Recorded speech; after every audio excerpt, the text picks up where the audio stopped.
Come on.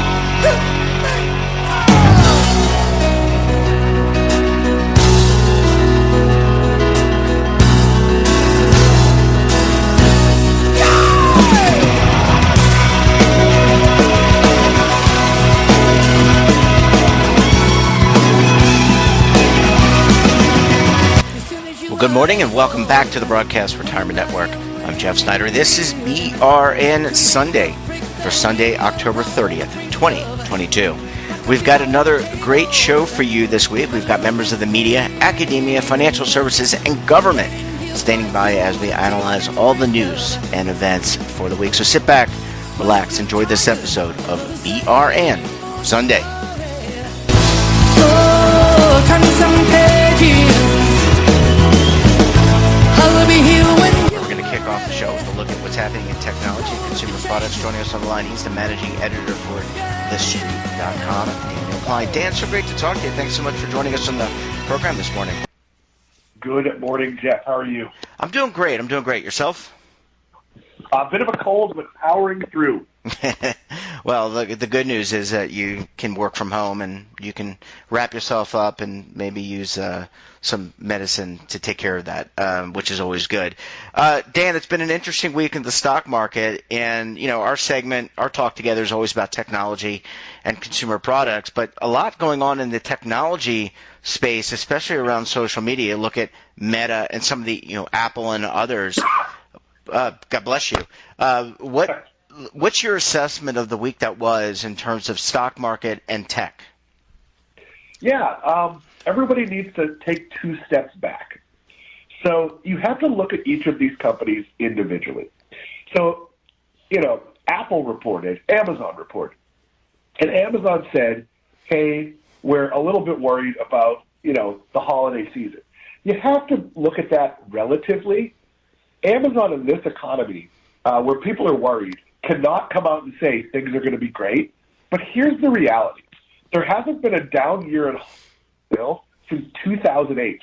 You know what we're not going to have this year, no matter how many surveys say we will? We're not going to have a down year. People, I think of it this way. You and I, Jeff, we're out in Las Vegas. It's the beginning of the night. And someone asked us, hey, are you guys going to eat and drink too much tonight?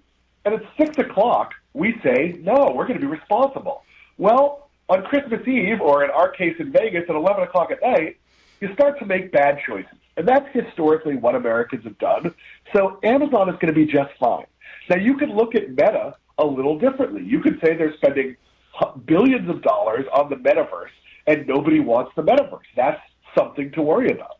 On the other hand, they still own Instagram and Facebook and have a huge opportunity in WhatsApp. So are they in trouble, or are they just making a bad financial decision right now? And I think when you look at a lot of these companies, look, Microsoft had not a great quarter by Microsoft standards, but these companies are all still very profitable. They all have lots of products that are ingrained, and the reality is there are ups and downs, so everyone needs to take a step back. Look, I don't want to own Meta because I think the metaverse is ridiculous. I don't think Zuckerberg's a particularly good leader, and he doesn't really have the right people around him. But would I own Amazon and Apple and Microsoft? Of course I would. So you're getting a lot of very short-term reaction to things that really you should be taking a long-term focus on. Yeah, Dan, I'd be remiss if I didn't bring up Twitter, and maybe a little bit different perspective here, but the transaction with Twitter, I guess, and Elon Musk has closed. We're talking this morning. It's Friday morning at 9:05 a.m., and I think that as a result, there have been some major changes at the very top of Twitter, as to be expected. But, is this just kind of a I want to get your opinion on that, but is this just a recalibration? Because we just went through COVID, and tech really led the way there, right? I mean, Zoom and Teams and being able to transact business online. I mean, that was really a major paradigm shift. But is this now a recalibration where we're going back into the office, or at least some of us are? There's a recalibration in terms of the marketplace, and it's not all going to be tech leading the way. Yeah, I think it's more the case of we make this mistake when we're looking at stocks at looking at year-over-year comparisons. Those tell us something, but they don't tell us everything. And we're coming out of the pandemic where Microsoft might have Company X, and Company X in a normal year spends $1 million with Microsoft. But in the pandemic years, they had to spend $1.25 million because they needed more seats or they needed more bandwidth or whatever it is. Just because that pulled back, maybe that pulled back to 1.1 million, not even all the way back to 1 million, it still looks like Microsoft retreated. The reality is a lot of the sales we saw in 2020 and the beginning of 2021, what I think of as special sales. Well, what do I mean by that? When I worked in my family ladder and scaffolding business, every now and then we made $1 million sale to the government. We sold scaffolding that they used to refit a nuclear submarine. And that was single use. It had to get thrown away afterwards. And we never touched the equipment. A partner of ours made it. All I had to do was show up and collect the check after the order was done. And we made a very small margin on that, but we made money. Well, the next year, if you don't make that sale, it looks like you lost $1 million in sales. The reality is maybe you only lost $70,000 in profit or whatever the number was. So you really need to dig in on what was sort of a one-time bonus due to the pandemic. Look, Peloton's a great example. A lot of people who were kind of thinking about a Peloton felt really good about buying one when they were stuck home for a year. And now that they're not, it seems less good and less people are interested. Does that mean Peloton's a bad business? No, it might be a bad investment, but it still seems like a pretty good business. So you really need to look at perspective. I'll give you another quick example. Ollie's, the discounter, which sells, mostly hard goods, pivoted to selling food during a lot of the pandemic. Well, food is very high margin. If you're going to Ollie's and buying a bunch of soup and rice and who knows what not, they had some really good quarters. And they're back to normal, but their stock hasn't recovered because their comps don't look good. We basically look at stocks at a much too simplistic level. I'm not worried about any of these companies. You mentioned Twitter. Yeah, I think Twitter's a disaster. I think Elon Musk likes chaos, and he's going to reintroduce every person that's been banned just to see what happens, and it's not going to be fun. And look, I like being on Twitter. There's a nice financial community there, but his plan isn't to own Twitter. His plan is to take it public again. He says 3 to 5 years. It's going to be 3 to 6 months, or someone else is going to buy it. This all makes for good drama, but the reality is, do we really think anyone's unseating Amazon or Microsoft or we'll call it Meta, but Facebook anytime soon? No, probably not. Let me switch gears. Let's talk about streaming since we're talking about technology really focused today, and we talked Meta and Microsoft. I want to talk about streaming, and there's a lot of people who were Debbie Downer or Donnie Downer. I don't want to be specific there, but Debbie or Donnie Downer on Netflix. Netflix is, I think, as we talked about maybe the last time you were on, has roared back, but we've also seen streaming networks continue to consolidate. We talked about this with Paramount and others. So where is streaming in this talk about tech? Because people are still streaming. They're not watching programs, but maybe they're not doing it at the same velocity as they were during the pandemic because there's really nothing to do. So people are still streaming plenty, but quality matters. And you've heard me say this before. Netflix has a management problem. They don't make enough good shows. And they've sort of gone away from their promise of, we're going to make shows and commit to them. So if you decide to watch season 1, you're getting a season 2 and a resolution. They've really moved away from that. Whereas Disney has this promise of, okay, even if we decide we're not going to make season 2 of She-Hulk, and I love She-Hulk, we're still going to give you that character in other shows. So there'll be a continuation. There'll be sort of a resolution. So they've made some real mistakes at Netflix. That being said, Netflix has an incredible global footprint and very little churn. I am not a fan of the ad-supported tier. It's just going to cost them money. People are going to downgrade their accounts. Price is not a factor. And, I'll ask you this, Jeff, because, we're both Star Wars fans. I think you're a Marvel fan as well. I would subscribe to Disney if it cost $30 a month. That is how valuable that one show a week is to my entertainment budget. And I know that's an extreme. I don't think price matters. I think it's having shows people want to watch. Well, look, I like Disney in the sense that I would pay more for Disney if I could continue to share my credentials with other members of my family. So my wife doesn't watch Disney at all, but my nieces, my nephew, watch Disney. And so that, to me, would be important. So I think you and I have talked about how Netflix and others have kind of cut down on that sharing. So, yes, I would pay more if I could continue to share those credentials with people within my family. And so I think there is value in Disney. I like some of the Star Wars stuff, not all of it.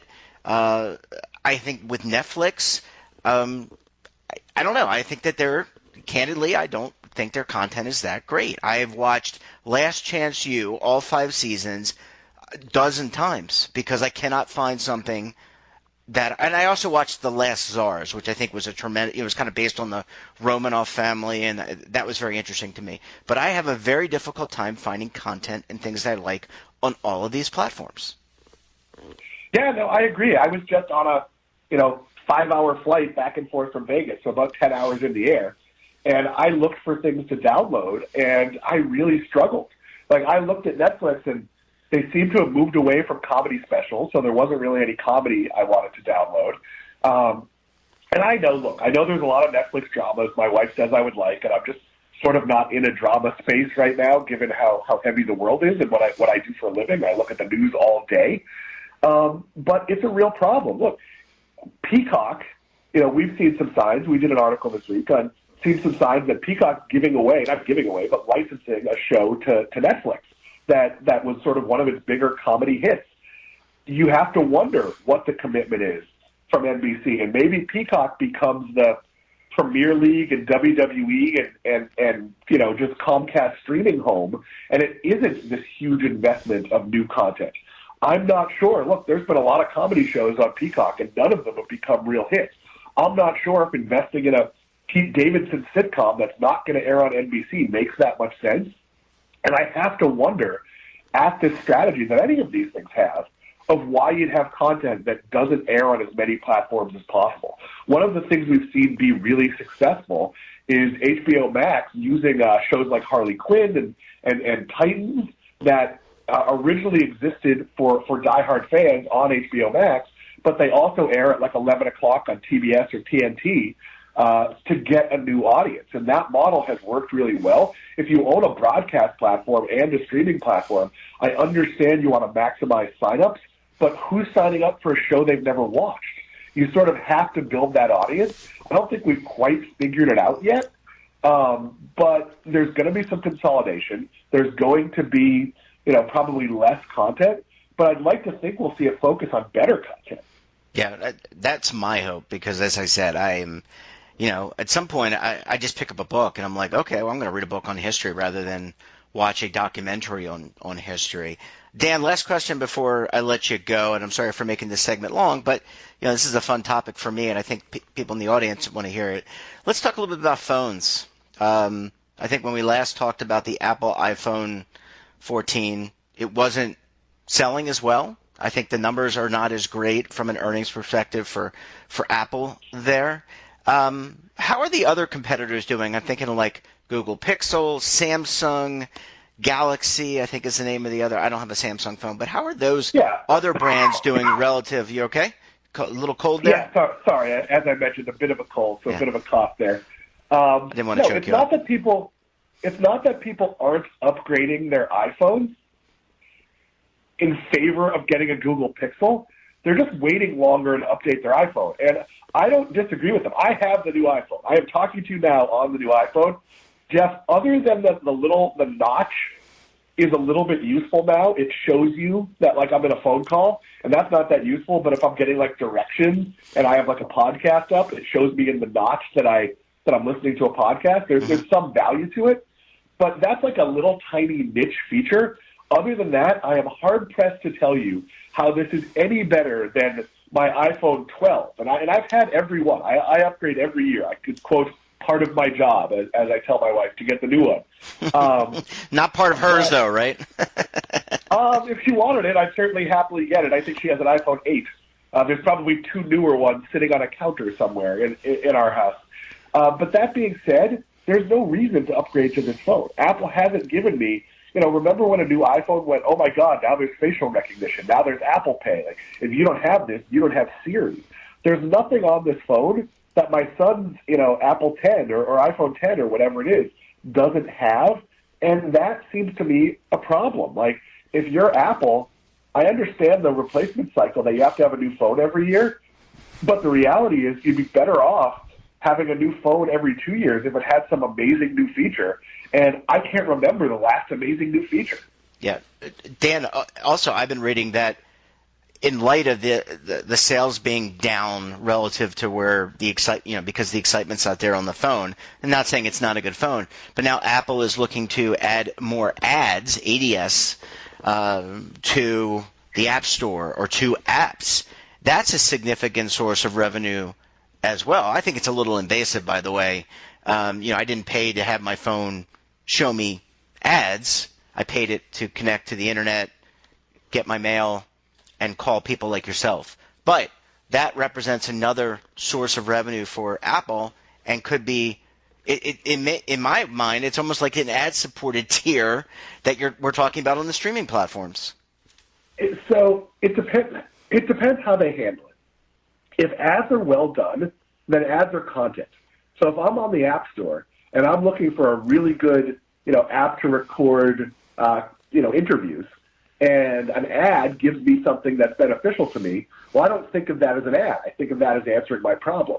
That's actually something that Facebook over the years used to do really well with, like, local restaurants and things like that. So Amazon makes a lot of money from ads because the ads are often related to what you're looking for, so you almost don't realize that, hey, like, I want a book that's like this book I read. Wait, is the one I clicked on an ad?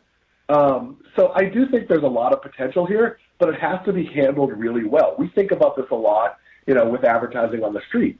If you're Googling, how do I pick the best phone, and the one of the best phones in that article is something that also has an ad for it where you get a discount, well, that's a service to you. It's not necessarily a negative. So it's all about presentation here. Yeah, I totally agree with that. Well, Dan, we've covered a lot of topics. There's a lot more that I want to unpack with you, and maybe we'll do that again next weekend. Until then, feel better. Maybe take a little bit something for that cough, cold, and we'll talk to you again very soon, my friend. Take care. I appreciate it, Jeff. Thank you. Bye-bye. Welcome back. Now we're going to wrap up the show with a look at what is happening with healthcare. Joining us on the line, she is the healthcare editor for Business Insider. She's also the editor of Dispense, a regular newsletter on the topic. Lydia Ramsey Pflanzer. Lydia, so great to talk to you. Thanks so much for stopping by the program this morning. Yeah, of course. All right, Lydia, we're going to, I think, skip infectious diseases this week.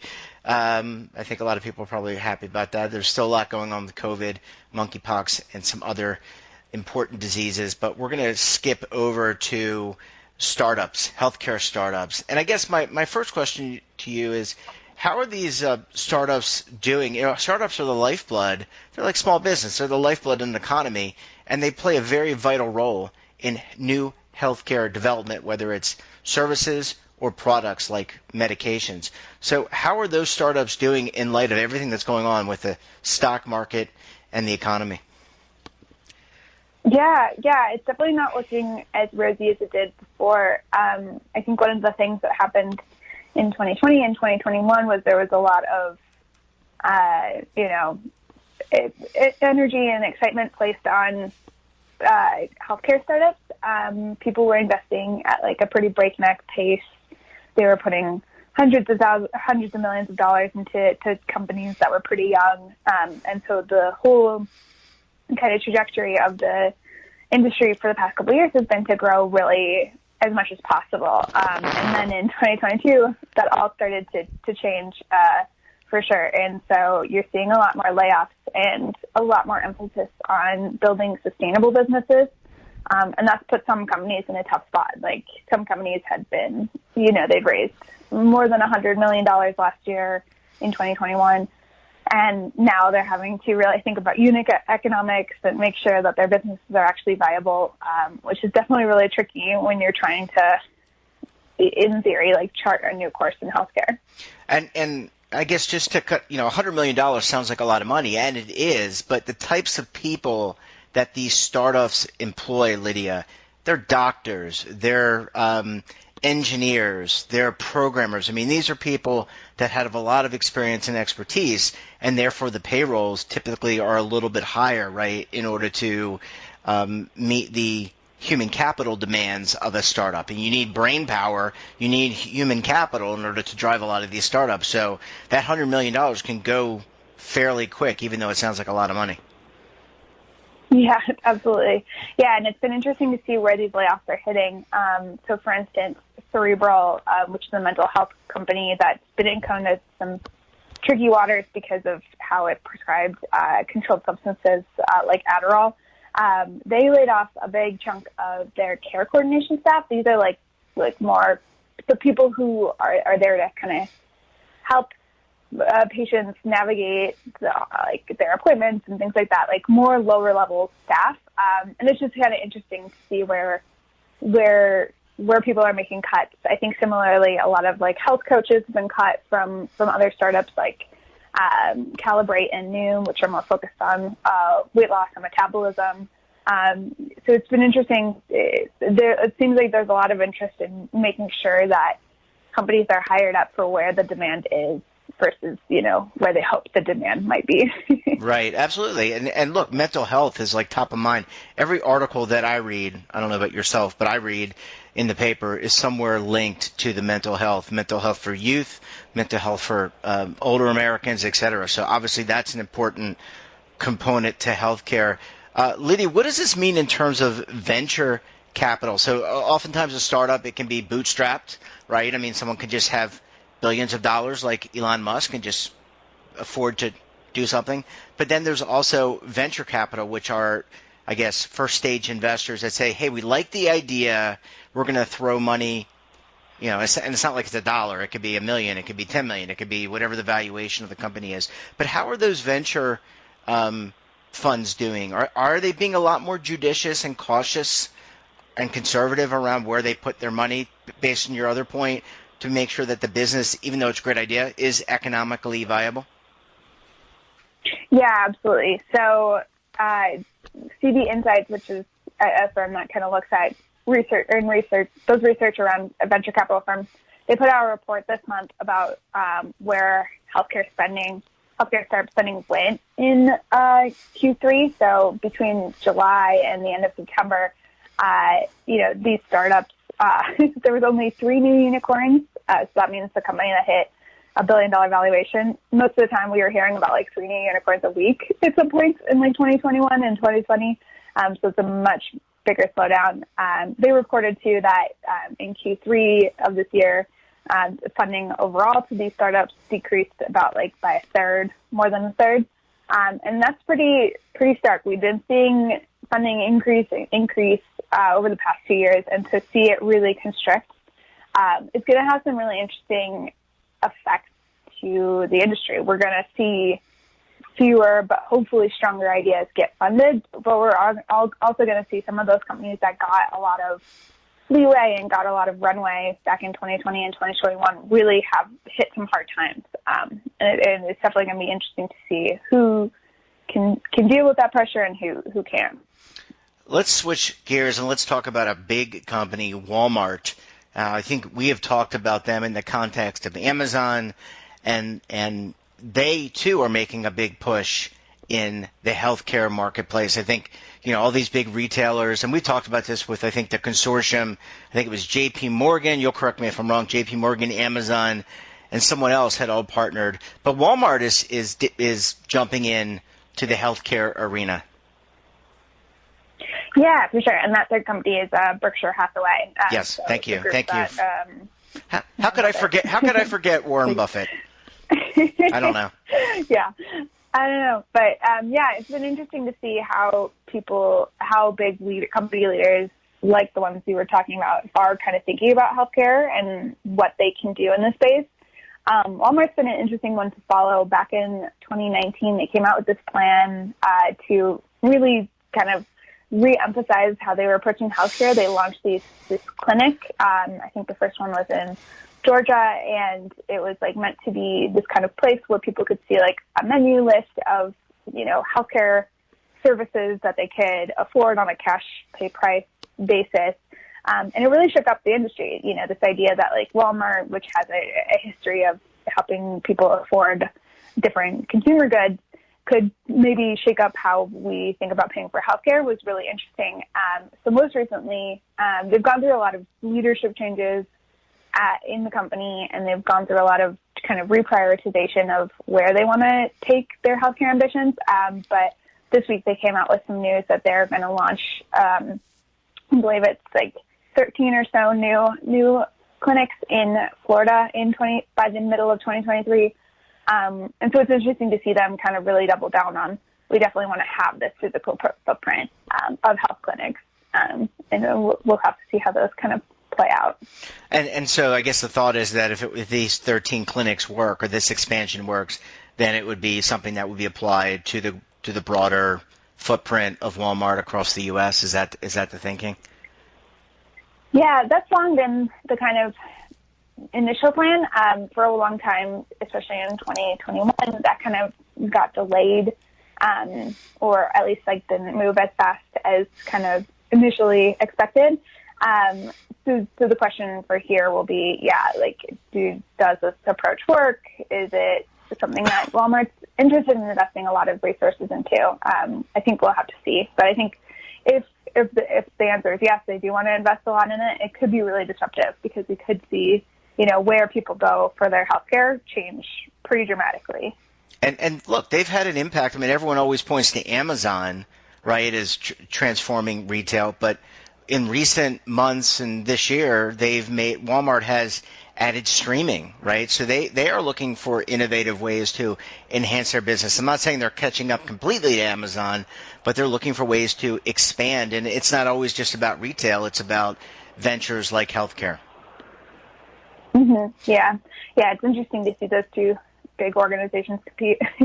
Yeah, and that's to the that obviously is to the advantage of the consumer, because they can see lower prices on goods and services, and they see innovation, like in the case of healthcare, which I think everyone agrees needs vast innovation. Lydia, we're going to have to leave it there. Thanks as always for popping by the program. Really appreciate it. And look, enjoy your Halloween. I hope you have a good time handing out candy to trick-or-treaters, and maybe giving them a blood test or two. Just kidding.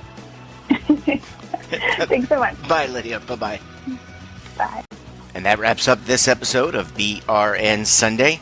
Have a topic of interest, somebody you think we should talk to, then drop us a line. And don't forget, for all the latest curated news and lifestyle, wellness, finance, tech, so much more, and all in one place, check out today's edition of our daily newsletter, The Morning Pulse. Want to search our archives, check out our latest content? Well, visit our website, and of course, all of our streaming partners. We're back again tomorrow for another edition of BRN AM.